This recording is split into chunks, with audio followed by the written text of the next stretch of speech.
Hello everyone, welcome back to solar system designing. आज जो solar system हम जाके डिज़ाइन करने वाले, जो प्रोजेक्ट है जो इनिशिएट करने वाले हैं, वो सेम प्रोजेक्ट है। अलबत्ता उसको डिज़ाइन करने की अप्रोच डिफरेंट होगी। लास्ट टाइम वीडियो लंबी होती जा रही थी। एक सिंगल अप्रोच से मैंने इस पूरी बिल्डिंग का सोलर सिस्टम डिज़ाइन किया था और वो गालिबन 50 किलोवाट का सोलर सिस्टम बना था। लेकिन इस बार हम मुख्तलिफ तरीके से डिज़ाइन करेंगे ताकि हम मैक्सिमम वोल्टेज अचीव कर सकें, मतलब मैक्सिमम सोलर सिस्टम के मॉड्यूल्स इंस्टॉल कर सकें इसी सेम स्पेस पे जिस स्पेस पे प्रीवियसली हमने 50 किलोवाट के सोलर सिस्टम इंस्टॉल किए थे। तो लेट्स स्टार्ट। तो इस बार भी हम same as it is mechanical जो है, मैं जाके एक क्या कहते हैं न्यू फील्ड सेगमेंट को क्लिक करूँगा। ये ऑलरेडी मैं डिस्कस कर चुका हूँ। मैंने जाके इस पूरी फील्ड सेगमेंट को सिलेक्ट कर रहा हूँ। इस बार आप देख रहे होंगे कि जो कॉर्नर है यहाँ पे हालांकि छत है नहीं, लेकिन मैं इसको ले रहा हूँ। इसको मैं फील्ड सेगमेंट में काउंट कर रहा हूँ। उसकी कई वजूहत हैं, वो आगे मैं आपको बताता चलूँगा। डबल क्लिक करूँगा तो एक हमारे पास ये आ गया। ठीक है जनाब, देखें मैं इस बार जो फील्ड सेगमेंट बनाने जा रहा हूँ वो कुछ इस तरह की बनेगी। आप लोगों ने मार्केट के अंदर यानी मोहल्लों में, आसपास के इलाकों में इस तरह के फील्ड सेगमेंट देखा होगा, वहाँ इस तरह का स्ट्रक्चर देखा होगा जहाँ पर सोलर सिस्टम को प्लेस किया गया है, इंस्टॉल किया गया है। तो देखें यहाँ पर तमाम सोलर पैनल्स अगर मैं कंसिडर करूँ तो ये पूरा एरिया, अगर मैं ये पूरा एरिया जितना भी है, ये एक सिंगल फ्रेम है। एक सिंगल फ्रेम पे सारे मॉड्यूल्स इंस्टॉल किए गए हैं। तो इसी तरह से मैं भी एक सिंगल फ्रेम बनाने जा रहा हूँ। लास्ट टाइम जो मैंने सिस्टम डिज़ाइन किया था उसके अंदर मैंने 18 फिट हाइट रखी थी और टिल्ट एंगल 10 ही रखा था। लेकिन मैंने फ्रेम साइजिंग मेरी कुछ इस तरह की थी। मैं आपको दिखाता चलूँ, शिफ्ट दबा के मैं जब इसको दिखाऊंगा तो कुछ इस तरह की थी। देखें कुछ इस तरह की थी, सिंगल फ्रेमिंग पे थी, यानी एक मॉड्यूल के लिए एक फ्रेम था। तो उसके अंदर क्या होता है कि स्पेस बहुत ज़्यादा ज़ाया होती है, स्पेस बहुत ज़्यादा ज़ाया होती है। तो मैंने सोचा कि ये भी आपको एक टेक्निक बताता चलूँ, क्योंकि बहुत सारे लोग कंफ्यूज होते हैं। यहाँ पर तो फिक्स टिल्ट रैकिंग सिस्टम तो एक टेक्निक तो दी गई है, लेकिन मार्केट के अंदर बहुत सारी छतें ऐसी हैं जहाँ पर फिक्स टिल्ट रैकिंग तो है ही नहीं। हालांकि हम जो डिज़ाइन करने जा रहे हैं, जो पूरा फ्रेम डिज़ाइन करने जा रहे हैं, वो टिल्ट नहीं करेंगे, फिक्स टिल्ट रैकिंग नहीं करेंगे, लेकिन एक पूरा सिंगल फ्रेम कहलाएगा। लास्ट टाइम मैं फ्रेम साइज के बारे में डिस्कस ज़रूर किया था। फ्रेम साइज मैंने 1 ही रखा था, अप और वाइड के अंदर भी 1 ही रखा था, लेकिन इसको मैंने मज़ीद डिस्कस नहीं किया था। सरी सा डिस्कस किया था। 2 तक मैंने जाके आपको सिखाया था कि दो दो मॉड्यूल किस तरह लगाए जाते हैं। लेकिन अभी जो मैं आपको को जो छत पे बनाने जा रहा हूँ, कुछ इस तरह का स्ट्रक्चर बनाने जा रहा हूँ। पूरा एक फ्रेम साइज बनाऊंगा, फ्रेम बनाऊंगा और उसके अंदर तमाम के तमाम मॉड्यूल्स को मैं इंस्टॉल करूंगा। अच्छा, उसके अंदर कैसे करना है, तो हमने लास्ट टाइम सीखा था कि हम एजिमुथ एंगल जो कि कैसे रखते हैं, क्यों रखते हैं हम, वो भी मैंने ऑलरेडी डिस्कस किया। एजिमुथ एंगल क्या चीज़ है वो भी डिस्कस कर चुका हूँ। टिल्ट एंगल क्या चीज़ है वो भी डिस्कस कर चुका हूँ। अच्छा, इसके बाद में एक और चीज़ है कि मैं अगर देखना चाह रहा हूँ कि मैं टिल्ट एंगल, मॉड्यूल का टिल्ट एंगल, अच्छा मॉड्यूल्स का जो टिल्ट एंगल होता है, लास्ट टाइम मैंने 10 इसलिए रखा था और बाय डिफ़ॉल्ट 10 आ रहा है। उसकी वजह ये थी कि जितना कम टिल्ट एंगल होगा उतने ज़्यादा मॉड्यूल्स लगेंगे। ठीक है जनाब। तो लेकिन लेटीट्यूड को देखते हुए टिल्ट एंगल रखते हैं। हमारा जो लास्ट टाइम जो हमने प्रोजेक्ट के अंदर टिल्ट एंगल देखा था गूगल पे जाके, तो हमारा कुछ बन रहा था 24 पॉइंट समथिंग, तो मैं 25 कर सकता हूँ उसको। टिल्ट एंगल मैंने 25 रख लिया। अच्छा, उसके बाद मैं इसके फ्रेमिंग की बात करने लगा हूँ। फ्रेमिंग मैं चाह रहा हूँ कि पूरी छत पे जितने भी फ्रेम्स, जितना भी एरिया, इस पूरे एरिया के अंदर पूरी फ्रेम्स आ जाए। तो मैंने 5 रख के देखे, अभी भी एरिया बच रहा है। मैंने क्या किया, 7 रख लिए, अभी भी एरिया बच रहा है, तो मैंने 8 कर लिया। 8 पे क्या है कि ये अभी दिख नहीं रहे, क्यों, एरिया थोड़ा कम पड़ रहा है। मैं सेटबैक जो है ना 1.2 मीटर आ रहा है, इसको मैं ज़ीरो कर देता हूँ, क्योंकि मेरे आसपास ऐसी कोई बड़ी बिल्डिंग है नहीं जो कि मेरा सेटबैक कवर, मतलब कि एरिया कवर करना, मुझे सेटबैक करने पड़े की ज़रूरत पड़ेगी। तो मैंने इसको ज़ीरो कर दिया। ठीक है जनाब। उसके बाद मैं एक चीज़ और देखना चाह रहा हूँ कि मैं क्या 9 तक जा सकता हूँ कि नहीं जा सकता। नहीं, 9 तक मैं नहीं जा सकता, तो मेरे 8 ही पैनल्स लग सकते हैं। और उसके बाद मैं इसका एजिमुथ एंगल दोबारा सेट करूँगा, तो मेरे कुछ इस तरह का एजिमुथ एंगल होगा।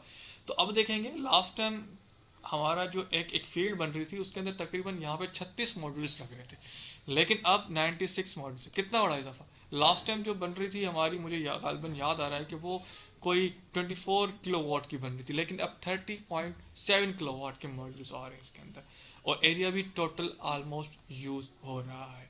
अच्छा, इसके अलावा मैं अभी अगर इसको मैं दिखा दूं आपको किस तरह से ये दिख रहा है, कुछ इस तरह से दिख रहा है, बिल्कुल बिल्कुल सिमिलर दिख रहा है जैसे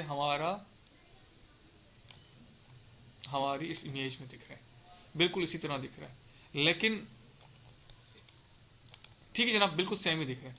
तो हम इसको यहीं पे कवर करते हैं, यहाँ पे छोड़ते हैं। और दूसरी बात, अगर मैं इस इमेज में दिखाऊं आपको कि यहाँ पर कुछ स्पेस छोड़ा हुआ है, किस लिए छोड़ा हुआ है, मैंने लास्ट टाइम भी डिस्कस किया था। स्पेस छोड़ा जाता है आपके मॉड्यूल्स को वॉश करने के लिए, वीकली मॉड्यूल्स को वॉश करना होता है, इंटरनेशनली 1 मंथ, लेकिन हमारे कराची के अंदर धूल और मट्टी इतनी है कि वो मॉड्यूल्स पे आ जाती है और सॉइल के लॉसेस बढ़ जाते हैं, सॉइल लॉसेस बढ़ जाते हैं, तो उसको वीकली हमें वॉश करने की ज़रूरत पड़ती है। पाकिस्तान में वीकली ही है, पूरे पाकिस्तान में पोल्यूशन की जो मकदार है वो कुछ ज़्यादा ही है। तो अच्छा, मैं इसके अलावा वो एरिया भी देना चाह रहा हूँ, तो मैं कीप आउट में चला जाऊँगा। कीप आउट में जाके मैंने कहा कि मुझे सेंटर से, मतलब 1 2 3 4 मॉड्यूल्स और 4 मॉड्यूल्स, इस तरह मैं एक तरफ से एक सेंटर का एरिया ले लेता हूँ। तो मैं लेफ़्ट क्लिक करता जाऊँगा तो मेरे वो मॉड्यूल्स वहाँ पे डिलीट होते जाएंगे। ठीक है जनाब, हमारे कुछ मॉड्यूल्स अब बनने जा रहे हैं। टोटल मॉड्यूल्स जो भी बन रहे हैं हमारे पास 84, 27 किलोवाट के मॉड्यूल्स इसके अंदर आ गए। अच्छा, यहाँ से लास्ट टाइम हमने यूँ स्पेस भी दिया था कि जाने के लिए, आने के लिए, लेकिन अब ज़रूरत नहीं है, क्योंकि हमारा जो सिस्टम है कुछ इस तरह का स्ट्रक्चर बनने लगे, तो इसके नीचे से जाके बंदा ऑटोमेटिकली इन जगहों पे आ सकता है और वॉश कर सकता है, क्योंकि ये स्ट्रक्चर कुछ मतलब कि रूफ माउंटेड है, और एक रूफ माउंटेड तो ऑलरेडी भी था, ये एक बेसिकली पोल माउंटेड स्ट्रक्चर भी कहलाता है। और इसके बाद दूसरी फील्ड हमारी कुछ ये थी, मैं इसको भी देख लेता हूँ। हम यहाँ से लेके यहाँ पहुँचा, और फिर मैंने ये एरिया रखा, और उसके बाद मैं इसको यहाँ पे जाके डबल क्लिक करूँगा। ठीक है जनाब, ये भी कुछ मेरा इसी तरह से 1825 फिक्स रैकिंग और बिल्कुल सेम। सॉरी, मेरा इंटरनेट थोड़ा स्लो चल रहा था, तो उसकी वजह से, असल में ये ब्राउज़र पे काम कर रहा होता है, तो बराह रास्त ये ऑनलाइन इसका सारा सिस्टम चल रहा होता है, तो इस वजह से हम इंटरनेट जब भी स्लो होता है तो इसकी परफॉर्मेंस थोड़ी स्लो हो जाती है, तो इसके लिए इंटरनेट का अच्छा होना लाजमी। तो चले हम बहरहाल मैं फ्रेम साइजिंग की बात कर रहा था। तो अगर मैं यहाँ पे 8 मॉड्यूल्स रखना चाह रहा हूँ, यानी कि 8 मॉड्यूल्स इस पूरे आपके क्या कहते हैं, थोड़ी इसकी मैं अगर हाइट सेट कर लूँ दोबारा, 8 मॉड्यूल्स में यहाँ पे रखना चाह रहा हूँ। बेसिकली 8 मॉड्यूल का एक फ्रेम बनाना चाह रहा हूँ। ये देखें, 7 8 आ नहीं सकते थे, उसकी वजह ये थी कि एरिया बहुत छोटा था। तो 8 मॉड्यूल्स हमने क्या किया कि फ्रेमिंग बना ली 8 मॉड्यूल्स की, कि इसके अंदर 8 मॉड्यूल्स वर्टिकली, मतलब इस डायरेक्शन में 8 मॉड्यूल्स एक साथ एक ही जगह पे कनेक्ट हो जाएं, और फिर उसके बाद मज़ीद हम पूरा एक फ्रेम कनेक्ट कर सकते हैं। तो बहरहाल इसके अंदर मैंने एक और चीज़ सेट करनी है, टिल्ट एंगल। मैंने लास्ट टाइम भी ये डिस्कस किया था, इन्होंने ज़रूर हमें दिया था ऑटोमेटिकली, लेकिन टिल्ट एंगल जो होता है वो लेटीट्यूड को देखते हुए रखा जाता है। हमारा लेटीट्यूड तकरीबन 24 आ रहा था, तो मैं इसको 25 कर देता हूँ, और उसके बाद फिर मैं ट्राई करता हूँ, क्या पता मेरे 8 मॉड्यूल्स आ जाएंगे, और बिल्कुल 8 मॉड्यूल्स वर्टिकली आ सकते हैं इसके अंदर। ठीक है जनाब, मेरे ये 8 मॉड्यूल्स आप देख सकते हैं कि ये एक सिस्टम है, एक स्ट्रक्चर है, जो कि मैंने ऑलरेडी डिस्कस किया, दिखाया हुआ। इस तरह का कुछ स्ट्रक्चर बनेगा उठा हुआ छत के ऊपर, तो इसके अंदर आपके पास इस तरह से कुछ मॉड्यूल्स बनेंगे। देखें, ठीक है जनाब, मैं आपको ये क्लियरली आपको अंडरस्टैंड आई होगी और समझ भी आया होगा। और इसके अंदर हमें एक और ऑप्शन देना पड़ेगा, क्योंकि ये एक पर्टिकुलर पूरा एक फ्रेम बन चुका है, तो इसकी वॉशिंग करना बहुत मुश्किल होगी। इसको वॉश कैसे करें, जैसे कि यहाँ पर इस इमेज में देखेंगे कि यहाँ पर एक बंदा खड़ा होकर इनको वॉश कर सकता है, जिसको हम स्टैंडिंग पॉइंट भी कहते हैं। एक लेडर लगी होती है और यहाँ पे उठ के बंदा वॉश कर सकता है, तो वो उसके लिए स्पेस चाहिए होगी। तो मैं उसके लिए क्या करता हूँ कि एक मॉड्यूल जो है वो मैं एलिमिनेट करता हूँ। उसको कैसे करेंगे, कीप आउट में जाके हमने कुछ नहीं करना, सेंटर में जाके फॉर एग्जांपल मुझे यहाँ से डिलीट करना शुरू करना है, तो ये मैंने रिमूव के लेफ़्ट क्लिक करते जाएंगे तो आपका ये यहाँ से एक एक मॉड्यूल हटता जाएगा। ठीक है जनाब, ये अभी तक हमें सिंपल पूरा समझ में आ जाना चाहिए कि हमने ये क्या किया है, किस तरह फ्रेम की साइजिंग की है। पहले हमारे पास 25 किलोवाट आ रहा था, अभी हमारे पास सेगमेंट टू के अंदर जो कि ये सेगमेंट है, पहले हमारा तकरीबन 24 किलोवाट आ रहा था, तो 4 से 5 किलोवाट हमारा एक्स्ट्रा आ गया है। और इसके अंदर और भी मैं शेडो एनालिसिस भी मैं देख लेता हूँ, ये तो ऑलरेडी सारी चीज़ें डिस्कस कर चुके हैं। अभी हम रिपोर्टिंग की तरफ चलते हैं। हमारी रिपोर्ट क्या कहती है? देखिए, रिपोर्टिंग के लिए सिंपल ये भी मैंने बता दिया था कि सिमुलेट कैसे किया जाता है। सिमुलेशन कर देंगे, सिमुलेट करने के बाद हमारी रिपोर्ट आएगी। तो मैं आपको तो नॉर्मली तो यहाँ पे प्रोजेक्ट नेम लिखा हुआ है, प्रोजेक्ट एड्रेस है, प्रिपेयर्ड बाय किसने किया, ये तो नॉर्मल चीज़ें ये आप सबको पता है। न्यू प्रोजेक्ट डिज़ाइन क्या है, नाम क्या है उसका, वो बयान करना है। उसके बाद मॉड्यूल डीसी नेम प्लेट के कितने किलोवाट के डीसी मॉड्यूल्स लगने जा रहे हैं वो समझ में आ रहा है। इन्वर्टर साइज़ क्या है वो आपके पास दिखे हुए 3 इन्वर्टर्स हैं, वो ऑलरेडी हमें पता है। प्रीवियस हमने जो हमारे पास पार्ट 2 है इस डिज़ाइनिंग का, इस सिस्टम की डिज़ाइनिंग का, सोलर सिस्टम डिज़ाइनिंग का हेलियोस्कोप के ऊपर, वो ऑलरेडी उसके हमने बताया हुआ 3 मॉड्यूल्स लग रहे हैं 24 पॉइंट समथिंग किलोवाट के, तो वो है। उसके बाद लोड रेशो क्या है? लोड रेशो बेसिकली कहलाता है हमारे पास एसी इन्वर्टर और डीसी इन्वर्टर का रेशो, यानी 69.6 किलोवाट डिवाइड बाय 72.2 किलोवाट जो हमारे पास रेशो आएगा उसको लोड रेशो कहते हैं। और एनईसी कहता है कि 0.8 से लेके 1.2 तक बहुत अच्छा है, नो प्रॉब्लम।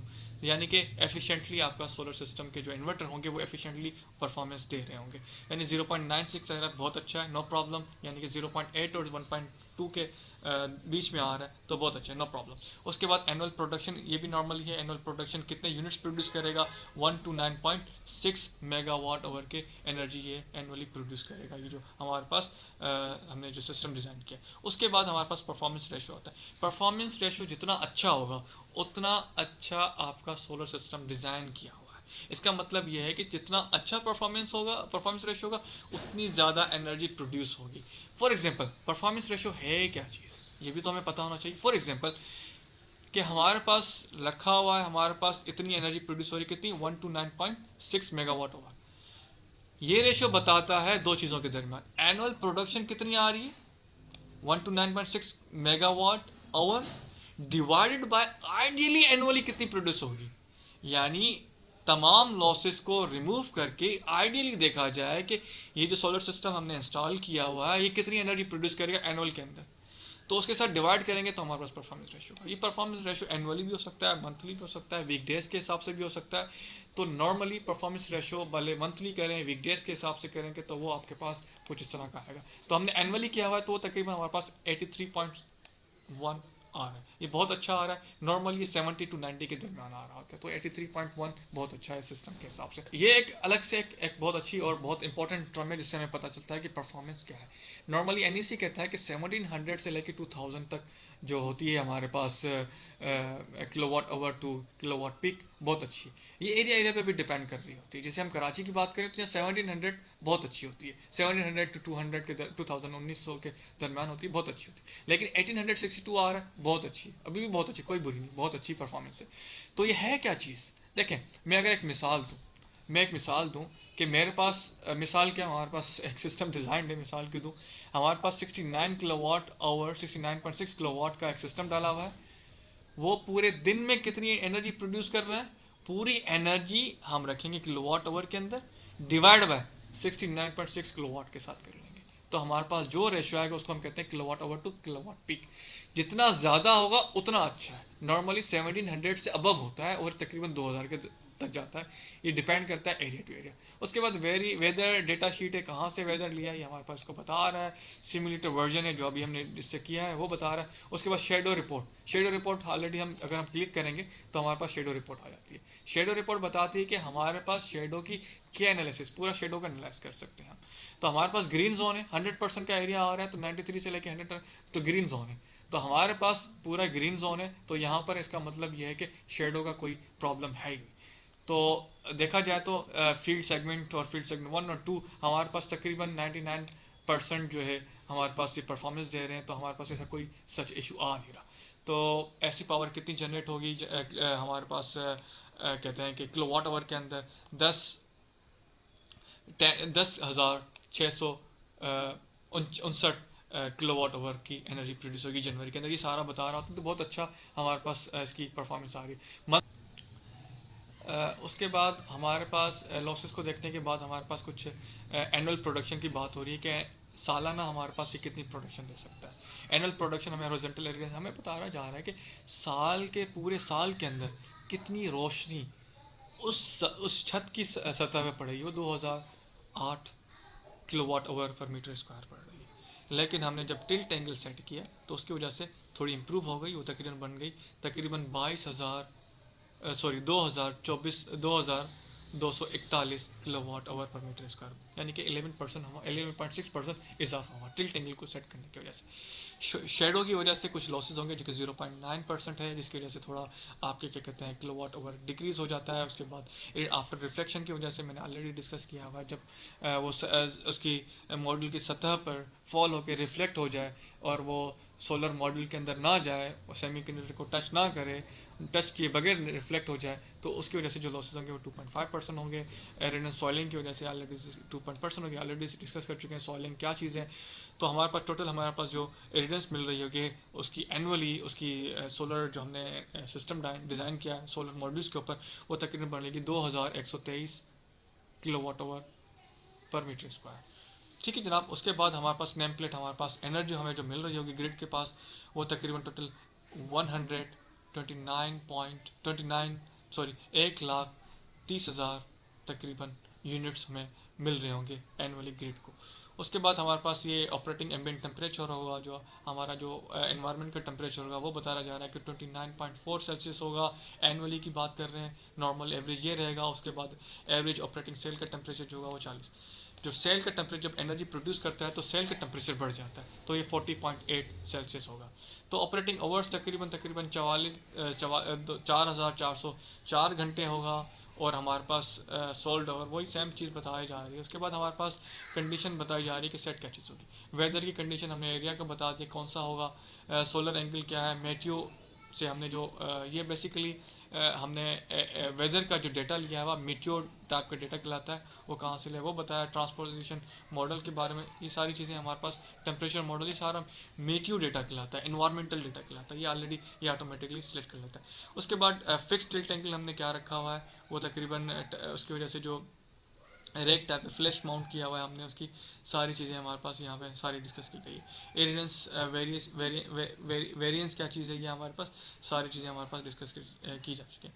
उसके बाद वायरिंग जोन बताया जा रहा है, कहा जा रहा है कि स्ट्रिंग्स जो हमारे पास जो सोलर सिस्टम में इन्वर्टर इस्तेमाल किए वो उनका जो है 4 से 18 तक हम एक स्ट्रिंग बना सकते हैं, यानी कि सीरीज़ में 4 से लेके मिनिमम 4 लगा सकते हैं और मैक्सिमम 18 हम सीरीज़ में इन्वर्टर लगा सकते हैं, यानी एक स्ट्रिंग 18 मैक्सिमम मॉडल की मिला के हम लगा सकते हैं। और ये दो हमारे पास डिस्क्राइब किए गए फील्ड सेगमेंट को बताया जा रहा है कि उसके मॉडल का एंगल, टिल्ट एंगल क्या होगा, एजिमुथ एंगल क्या होगा, और स्पेस उसके दरमियान कितनी होगी मॉड्यूल्स के दरमियान, ये सारे बताया जा रहा है। फ्रेम की साइजिंग बताई जा रही है कि 8 हमारे पास क्या नाम है मॉड्यूल हैं एक साइजिंग के अंदर, और तकरीबन 10 फ्रेम लगाए हुए हैं इस तरह के, और 70 मॉड्यूल्स एक्स फील्ड सेगमेंट, ये ऑलरेडी हम देख चुके हैं जब हम डिज़ाइन कर रहे थे। और उसके बाद ये सारा आपके पास पिक्चर आ रही होती है इसके अंदर।